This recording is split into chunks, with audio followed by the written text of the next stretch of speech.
Merci beaucoup, messieurs les ministres, madame l'ambassadrice. Merci d'abord de l'opportunité de ce deuxième colloque. C'est une très très bonne idée. L'an dernier, ça avait été une manifestation réussie. Et je vous vois nombreux aujourd'hui intéressés à ces mêmes sujets. Pour rebondir sur la table ronde sur digitalisation réseau, Guido vient d'expliquer l'essentiel. L'essentiel, c'est qu'on est passé sur des réseaux qui étaient uniquement vécus comme des réseaux qui acheminaient des électrons à des réseaux qui vont devenir de plus en plus, qu'ils soient de transport ou de distribution, des réseaux d'information, de données. Et donc c'est une mutation considérable. Non pas que les réseaux hier n'étaient pas des réseaux intelligents par eux-mêmes. Ils véhiculaient des informations. Et pour leur pilotage, ça supposait une maîtrise parfaite. Mais on voit bien que cette dimension, elle explose par le volume de données générées. Alors sur l'interconnexion, on peut, Français et Italiens, être fiers parce que nos amis de RTE et de Terna travaillent sur un projet pionnier qui est le projet de Savoie-Piémont qui, sur 190 km de courant continu à 320 000 volts, est un projet pilote au niveau mondial. Donc ça, c'est à saluer. Souvent, on n'est pas capable de valoriser entre entreprises françaises et italiennes les belles réussites.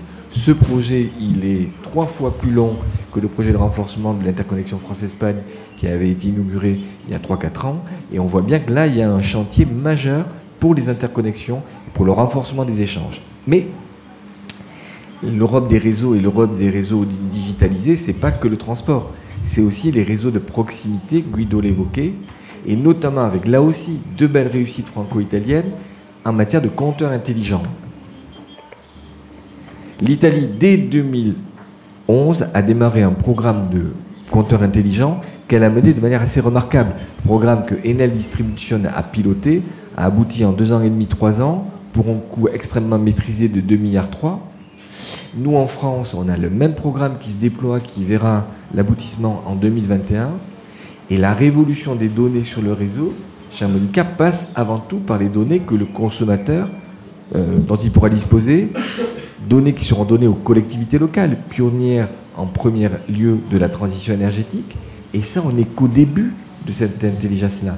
Parmi les partenaires de cette belle manifestation, il y a Think Smart Grid, qui est une association française qui a été créée par une série d'entreprises pour valoriser le fait que la France et l'Europe, peut-être demain, peuvent être, avec l'Italie, pionnières de ce domaine des réseaux intelligents. Il ne faut pas laisser le thème Smart Grid uniquement aux Américains ou aux Chinois, ça a été évoqué à l'instant.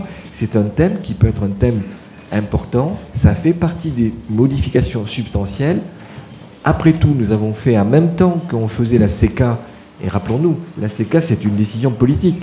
Le Premier ministre de l'époque, chef du gouvernement italien, Alcide de Gasperi, a été un des pionniers, avec Jean Monnet, Robert Schuman, de l'appel du 9 mai, de cette vision qu'à travers le charbon et l'acier, on pouvait faire l'Europe. Aujourd'hui, c'est peut-être la même démarche qu'entre Français et Italiens, il faut qu'on amorce, dans des domaines d'excellence, et les industries de réseau électrique, transport, distribution, sont des industries dans lesquelles on a de l'expertise, de la technologie, de la R&D, des salariés, de la sous-traitance. Ma question est là, mais pourquoi on ne va pas plus loin? Nous avons des projets, je terminerai par là. On travaille sur un projet H2020 avec Enel Distribution qui s'appelle Flexi, j'insiste, c'est un projet mixte à la fois sur la flexibilité et l'efficacité énergétique.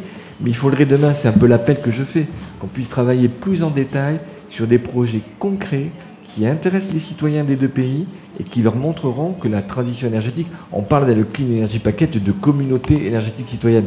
Oui, mais ça démarre par le fait qu'on explique aux gens en quoi avoir des bornes de recharge sur les autoroutes tous les 80 km, ça peut être un projet européen. On leur expliquera qu'en matière de stockage, en matière de smart grid, en matière de toute une série de chantiers qui renvoient aux gestionnaires de réseau, il y a des chantiers de construction et de co-construction. Donc merci, je voulais rester, Monica, dans l'espace de temps que tu avais défini.